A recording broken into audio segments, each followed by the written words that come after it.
নমস্কাৰ নিউজৰ বাতৰিলৈ স্বাগতম জনাই ষ্টুডিঅ'ৰ মজিয়াত বটপল দাস চাহক আজিৰ বাতৰি যোৰহাট মুক্তি যুঁজাৰু ভৱনত অনুষ্ঠিত হৈ যায় আয়ুষ্মান আৰোগ্য মন্দিৰ প্ৰশিক্ষণৰ এটি বিশেষ অনুষ্ঠান নিউজৰ ৰিপৰ্ট যোৰহাট মুক্তি যুঁজাৰু ভৱনত অনুষ্ঠিত হৈ যায় আয়ুষ্মান আৰোগ্য মন্দিৰ প্ৰশিক্ষণৰ এটি বিশেষ অনুষ্ঠান উল্লেখযোগ্য যে 3 অক্টোবৰ বৃহস্পতিবাৰে যোৰহাট চহৰস্থিত মুক্তি যুঁজাৰু ভৱনত স্বাস্থ্য বিভাগৰ অতিৰিক্ত আয়ুক্ত অভিজিত গগৈ আৰু যুটীয়া স্বাস্থ্য সঞ্চালক ডক্টৰ দিলীপ দেৱ শৰ্মাৰ নেতৃত্বত আয়ুষ্মান আৰোগ্য মন্দিৰৰ কমিউনিটি বিষয়াসকলৰ প্ৰশিক্ষণৰ কাৰ্যসূচী শুভাৰম্ভ কৰা হয়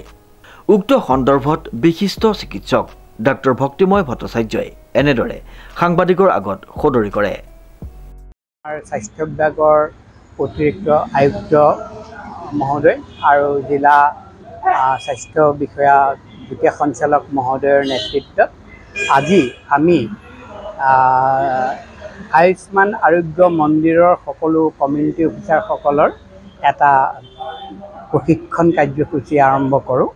এই কাৰ্যসূচীত আমি 3টা বিষয় সম্পৰ্কে আমি বিশেষভাৱে বিস্তৃতভাৱে ডিছকাশ্যন কৰোঁ ইয়াৰে এটা হ'ল যে আমি যেটো আইসি কেম্পেইন স্পেশাল চলি আছে এইচআইভিৰ সম্পৰ্কে এইচআইভি এইডছৰ সম্পৰ্কে ড্ৰাগ এডিক্টৰ সম্পৰ্কে তাৰ বিষয়ে আমি বিস্তৃতভাৱে তেওঁলোকক ট্ৰেইনিং দিওঁ আৰু কেনেকৈ অনাগত দিনবিলাকত যোৰহাট জিলাখনক সম্পূৰ্ণৰূপে ড্ৰাগ মুক্ত আৰু এইচআইভি এইডছ মুক্ত কৰিব পৰা যাব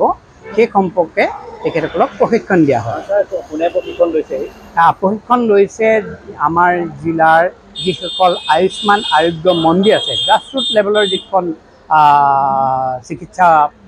বিভাগ আছে তাৰ যিসকল চিএইচঅসকলে কমিউনিটি হেল্থ অফিচাৰসকলে আজি ট্ৰেইনিং লৈছে আজি এই ট্ৰেইনিংটোত আমি যি গ্লোবেল টবাকো ইয়থ কেম্পেইন চলি আছে 2.0 এই টবাকো ইয়থ কেম্পেইনৰটো আমি শুভাৰম্ভণি যোৰহাট ডিষ্ট্ৰিক্টত আমাৰ আয়ুক্ত মহোদয়ে কৰি গৈছে তাৰ সম্পৰ্কেও আমি চিকিৎসকসকলক অৱগত কৰাওঁ আৰু তেওঁলোকে যিহেতু তেওঁলোকৰ দিনৰ পৰা ফ'কাছ গ্ৰুপ ডিছকাশ্যন কৰিব লাগিব তেওঁলোকৰ ফালৰ পৰা তেওঁলোকে টবাকো চিজেশ্যনৰ কাম কৰিব লাগিব আৰু সেই সম্পৰ্কে তেওঁলোকক বিস্তৃতভাৱে জ্ঞান দিয়া হয় ইয়াৰ উপৰঞ্চি আমি আমাৰ ডিষ্ট্ৰিক্ট টিবি ফালৰ পৰা টিবি ডিপাৰ্টমেণ্টৰ ফালৰ পৰা আমি পৰিকল্পনা কৰিছোঁ যে যোৰহাটখনক সম্পূৰ্ণৰূপে টিবি মুক্ত কৰিবৰ বাবে সেই পৰিকল্পনাৰ অংশ হিচাপে ৰাষ্ট্ৰীয় পৰ্যায়ত যি টিবি মুক্ত পঞ্চায়ত কৰিব খোজা হৈছে সেই টিবি মুক্ত পঞ্চায়তৰ কৰিবৰ কাৰণে আমি যোৰহাট ডিষ্ট্ৰিক্টে এটা ইনোভেটিভ কেম্পেইন ৰাখিব বিচাৰিছোঁ যে টিবি মুক্ত আম আয়ুষ্মান অংগবাণী কেন্দ্ৰবিলাকক যদি আমি সম্পূৰ্ণৰূপে টিবি মুক্ত কৰি ল'ব পাৰোঁ তেনেহ'লে পঞ্চায়তসমূহ অট'মেটিকেলি